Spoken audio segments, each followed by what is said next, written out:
तो हेलो दोस्तों, आप सभी कैसे हैं। आशा करते हैं कि आप सभी अच्छे होंगे। बात करेंगे भाषाई विविधता वाले कक्षा कक्ष की चुनौतियाँ, challenges of language in diverse classroom. तो इसके अंदर ये जो है चैप्टर नंबर 5 रहेगा, हिंदी पेडागोजी का। इससे पहले के चार चैप्टर जो है आप चैनल पर जाकर देख सकते हैं। तो चलिए शुरू करते हैं भाषाई विविधता वाले कक्षा कक्ष की चुनौतियाँ। सबसे पहले बात करते हैं कि भाषाई विविधता होती क्या है। तो भाषाई विविधता को बहुभाषिकता भी कहा जाता है और बहुभाषिकता भारत की संस्कृति का अभिन्न अंग है। मतलब क्या होता है कि अलग अलग भारत के अंदर अलग अलग जगह पे अलग अलग भाषाएं बोली जाती हैं। भारत एक बहुभाषी देश है, यहाँ 1000 से भी ज़्यादा क्या है कि भाषाएं बोली जाती है। इतनी विविधता के बावजूद कई भाषिक एवं सांस्कृतिक टच को भारत को एक ही भाषिक क्षेत्र के रूप में बांधते हैं। बहुभाषिकता पर हुए अध्ययनों से स्पष्ट हुआ है कि बहुभाषिकता समाज में संप्रेषण को बाधित करने के बजाय सहायता प्रदान करती है। अतः हमारी शिक्षा व्यवस्था को इसे दबाने की बजाय बनाए रखने और प्रोत्साहित करने का भरपूर प्रयास करना चाहिए। इसी बात को ध्यान में रखते हुए त्रिभाषा सूत्र 1968 राज्य सरकार एवं के शिक्षा मंत्रालय और शिक्षा आयोग एजुकेशन कमीशन में लागू किया गया था। उसके बाद बात करेंगे शिक्षण में बहुभाषिकता के लाभ एवं आवश्यकताएं।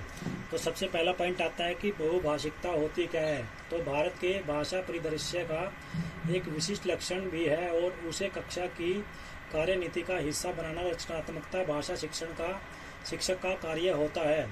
अलग अलग भाषिक पृष्ठभूमियों से होने के कारण बच्चों की जो शब्दों में उनके उच्चारण होते हैं उसमें विभिन्नता पाई जाती है। इसलिए भाषिक पृष्ठभूमि के आधार पर ही किसी को पीछे नहीं छोड़ा जा सकता। पॉइंट नंबर 3, भाषा बोलने वाले बच्चे न केवल अन्य भाषाओं पर अच्छा नियंत्रण रखते हैं, जो 2 भाषा बोलते हैं उनकी बात कर रहे हैं, तो इसमें क्या है कि बल्कि अकादमिक स्तर पर भी वो क्या है ज़्यादा रचनात्मक दिखते हैं और साथ ही उनमें सामाजिक सहिष्णुता भी अधिक पाई जाती है। द्विभाषी बच्चों की वैचारिक क्षमता अन्य बच्चों की तुलना में अच्छी होती है और यह विविध स्तर की परिस्थितियों से जूझने में कुशल भी होते हैं। इससे स्कूल छोड़ने वाले छात्रों की संख्या में कमी, अकादमिक उपलब्धि में सुधार, विद्यार्थियों के आत्मसम्मान में वृद्धि जैसे कई फायदे होते हैं। कक्षा कक्ष में छात्रों द्वारा अपनी मातृभाषाओं का प्रयोग करने से छात्र अपने विचारों को सहजता से रख पाते हैं, जिससे शिक्षण अधिगम प्रक्रिया सुचारू रूप से चलती है।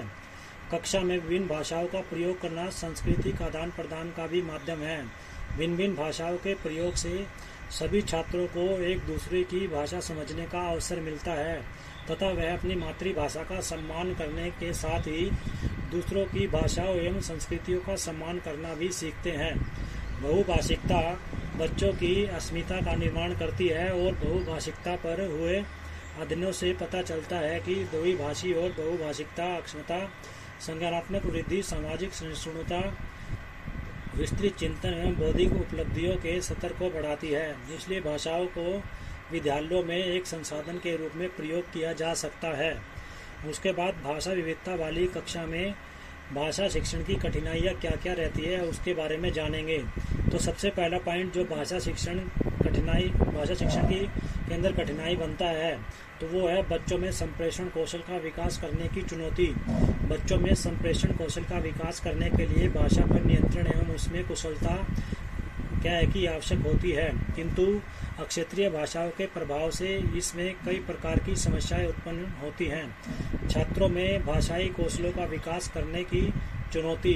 भाषाई विविधता के कारण छात्रों को विविध भाषाई कौशलों के अधिगम के विकास में चुनौतियों का सामना करना पड़ता है। जो कौशल होते हैं सुनने, बोलने और पढ़ने और लिखने, तो इनके अंदर क्या है कि इसके विकास में चुनौतियों का सामना भाषा के अंदर भाषाई विविधता के कारण करना पड़ता है, क्योंकि क्षेत्रीय भाषा के प्रभाव के कारण भाषाई कौशलों पर भी इसका प्रभाव पड़ सकता है। उसके बाद पॉइंट नंबर 3, अध्यापक को विभिन्न भाषाओं संबंधी ज्ञान की चुनौतियाँ। तो एक शिक्षक के लिए विभिन्न भाषाओं का ज्ञान होना कठिन होता है, जो बहुभाषी कक्षा में शिक्षण अधिगम प्रक्रिया में एक समस्या के रूप में बनी रहती है। पॉइंट नंबर 4, भाषा के प्रति छात्रों की रुचि और रुझान का अभाव। भाषा विविधता के कारण भाषा शिक्षण कि एक समस्या यह है कि छात्रों में भाषा के प्रति रुचि और रुझान का अभाव पाया जाता है, जिस कारण से भाषा शिक्षण के कार्य और अधिक चुनौतीपूर्ण हो जाते हैं।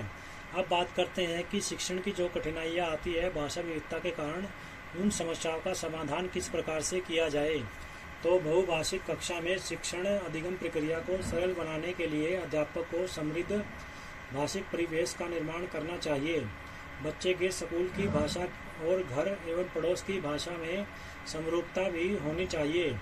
बच्चे प्रारंभ में से ही बहुभाषिक शिक्षा प्राप्त कर सके, इसके लिए त्रिभाषा फॉर्मूला को उसके मूल भाव के साथ लागू किए जाने की जरूरत होती है।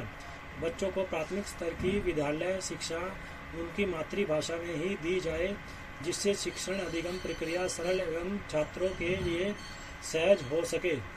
भाषाई कक्षा में शिक्षण प्रक्रिया के दौरान अध्यापकों को सदैव विद्यार्थियों को अपनी मातृभाषा में बोलने के अवसर प्रदान करने चाहिए।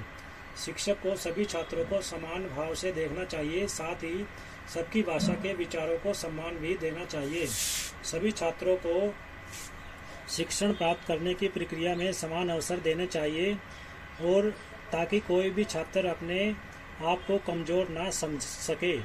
तो ये था चैप्टर नंबर 5, और ये इसका पहला पार्ट रहेगा।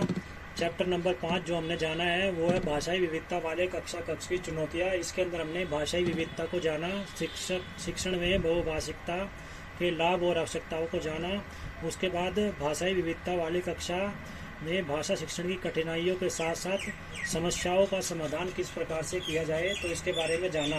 तो ये था फर्स्ट पार्ट चैप्टर नंबर 5 का हिंदी पेडागोजी के अंदर। तो वीडियो को ज़्यादा से ज़्यादा लाइक कीजिए एंड शेयर कीजिए। साथ में सीटेट और अदर टीचिंग एग्जाम्स की तैयारी के लिए चैनल को सब्सक्राइब कीजिए। धन्यवाद।